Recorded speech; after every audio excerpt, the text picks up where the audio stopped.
Pensem per un moment en aquells lligams, aquells vincles que no veiem però que sentim en una força increïble. Avui, precisament, parlarem d'això, endinsant-nos en una història meravellosa, el fil invisible de l'amor. Anem a veure com es teixeixen, com de vegades s'estensen i, el més important, com es poden reparar aquests fils que ens connecten a tots. Comencem. I la història comença així, gairebé en un murmuri. És la veu de la Sandra, la protagonista, que ens obre la porta al seu món amb un secret. I ja amb aquesta frase ens adonem que estem entrant en un lloc especial, un espai íntim, on les emocions més importants són les que no necessiten cridar. I quin és aquest secret de la Sandra? Doncs imagineu-vos tenir un superpoder, però no un qualsevol, un fil invisible, quasi màgic, que li surt del cor i la connecta amb tota la gent. Quan algú al seu voltant està content, el fil tira suaument cap amunt, com si fos un estel. Però, si algú està trist, aleshores el fil pesa, i pesa molt. És una imatge boníssima, oi? L'empatia en estat pur.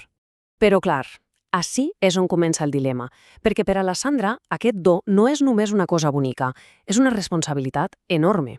I sabeu què? Li fa por. Sí, por. Perquè sap perfectament que fins i tot amb les millors intencions, de vegades fem mal sense voler. I aquesta por és la llavor de tot el que està a punt de passar. De fet, aquest conflicte intern de la Sandra el veiem reflectit en dos dels seus amics. Cadascú representa una manera totalment diferent d'entendre què vol dir de veritat ajudar algú. Per una banda, tenim el superpotato. Ell és pura energia, acció immediata. Per a ell, ajudar és una emergència, és córrer a apagar el foc com un llamp. I a l'altra banda tenim la mare Gru, amb la seva saviesa tranquil·la. Ella ens ensenya una cosa molt diferent, que de vegades la millor ajuda no és la més ràpida, és simplement ser-hi. L'art de quedar-se, d'acompanyar en silenci. Aquesta filosofia de la mare Gruos es resumeix en una idea preciosa, fer lloc. Què vol dir això? Doncs no es tracta de col·leccionar amics com si fossin cromos, ni de ser sempre el protagonista, no. Es tracta d'obrir un espai segur dins nostre, un racó càlid on els altres puguen entrar i sentir-se a gust sent com són. És una manera de dir que l'amor de veritat no competeix, sinó que inclou. Tot sembla que encaixa, oi? Però i si el fil comença a pesar? Aquesta és la pregunta clau. Què passa quan l'empatia de la Sandra, el seu fil, comença a pesar de veritat? I no per la tristesa d'algú, sinó per un malentès que fa molt de mal. I és just ací on la història fa un gir, perquè entra en escena la Pepita. I el seu dolor tensarà tant el fil invisible que quasi el trencarà. I ens ensenyarà una veritat que potser no ens agrada sentir, que les bones intencions, de vegades, no són suficients. La Pepita, al principi la veiem en una mena d'armadura, la de la independència. Jo no necessite ningú per a jugar, diu, però de seguida, quasi en un xuxullet, ens confessa la veritat. Però no sempre és veritat. La realitat és que se sent sola. I li preocupa molt, moltíssim, el que els altres pensen d'ella. I ací tot explota. La Sandra, que és tota energia i sempre intenta unir el grup, va a buscar la Pepita. Però la resposta que rep és un cop directe al seu superpoder. Imagineu-lo. Aquesta frase és demolidora.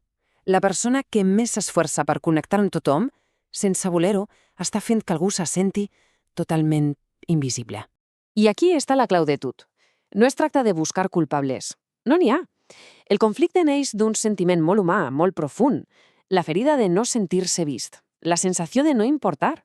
La Sandra no és dolenta, clar que no. Però la seva manera de veure el món no és l'única que hi ha.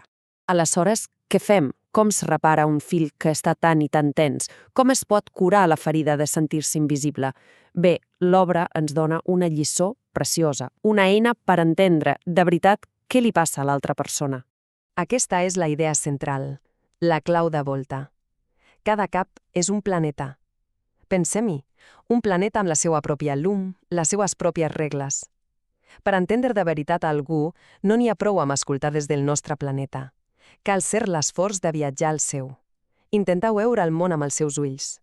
Això és passar de la simpatia a l'empatia de veritat. I com es fa, aquest viatge? Doncs l'obra ens ho posa molt fàcil. Ens dona 3 passos.